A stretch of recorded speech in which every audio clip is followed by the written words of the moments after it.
Good morning. The BBC's flagship football show, Match of the Day, will air tonight, but with no presenters, no regular commentators and no pundits. That is as the fallout from the corporation's decision to take Gary Lineker off air intensifies. And breaking news as well to bring you in the last few minutes. Sky News understands that the BBC's Football Focus programme will not air at all today. That is with the presenter and pundits withdrawing from that programme.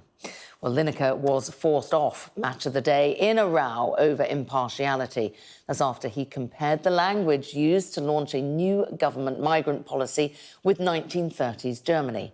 Fellow regulars on the show, Ian Wright and Alan Shearer, then said that they would not be taking part in solidarity with Lineker. And then several of the show's commentators released this joint statement last night. It reads, "We have decided to step down from Saturday night's broadcast. We are comforted that football fans who want to watch their teams should still be able to do so, as management can use world feed commentary if they wish. However, in the circumstances, we do not feel it would be appropriate to take part in the programme."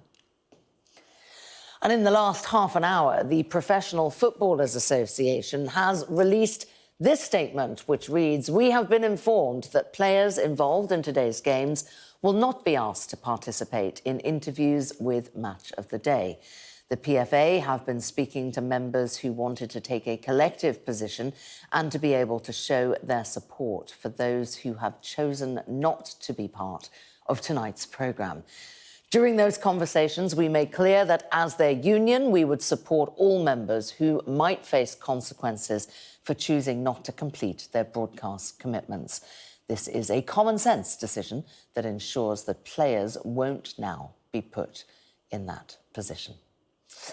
Well, Sky's Rachel Venables joins me now. She's outside New Broadcasting House in central London, and political correspondent Rob Powell is waiting to speak to us as well in Westminster. Morning, Rachel.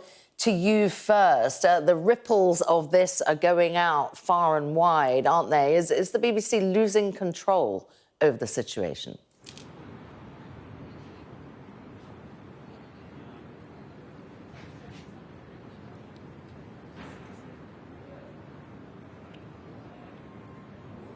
The communications to Rachel Venables there. Let's see if we can go to our studio in Westminster and bring in our political correspondent, Rob Powell.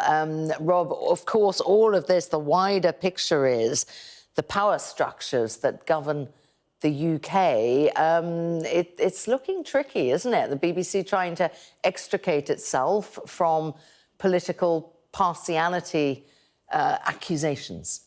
Yeah, it's sort of the age-old tensions, if you like, that are present within the BBC's position as an independent organisation, but also an independent organisation that relies on a charter agreed with the government of the day for its very existence. At the moment, the message coming from the government is that this is essentially nothing to do with them. This is a row between Gary Lineker and the BBC, and it should stay as thus. But of course, the last few days have seen cabinet ministers, the Home Secretary Suella Braverman, being very critical about Gary Lineker's comments about their approach to tackling cross-channel migration. We've seen Tory backbenchers even more vocal. 30 or so MPs and peers wrote to the Director General overnight calling for an investigation into Gary Lineker. Labour as well are essentially accusing the corporation, accusing the BBC of pandering to the government and pandering to parts of the press in taking Gary Lineker off air. I think the reality is slightly more nuanced than what Labour make out, though, because the context of this, within the BBC anyway, is an ongoing drive by the current Director General, Tim Davie, on impartiality. Now, in part, that is being driven, is set against a backdrop of increasing political pressure and concern on the BBC over impartiality. Clearly, under Boris Johnson, there were the most acute and vocal questions being asked about BBC impartiality. But even more recent and moderate culture secretaries have said that the BBC has a way to go on the issue. Tim Davie set out things like a 10-point plan a couple of years ago to look into social media use by BBC staff. staff and employees. We have also seen over that period big name BBC stars like Emily Maitlis and Andrew Marr leave, in part because they say they want to be able to essentially find more of a voice and put more of their views out without the restrictions the BBC places on them. But I think what we see in this Gary Lineker row is the sort of most high-profile clash or the most high-profile failure to square this circle when this drive on impartiality collides with really the reality of how big modern media personalities use social media to get involved in big public debates.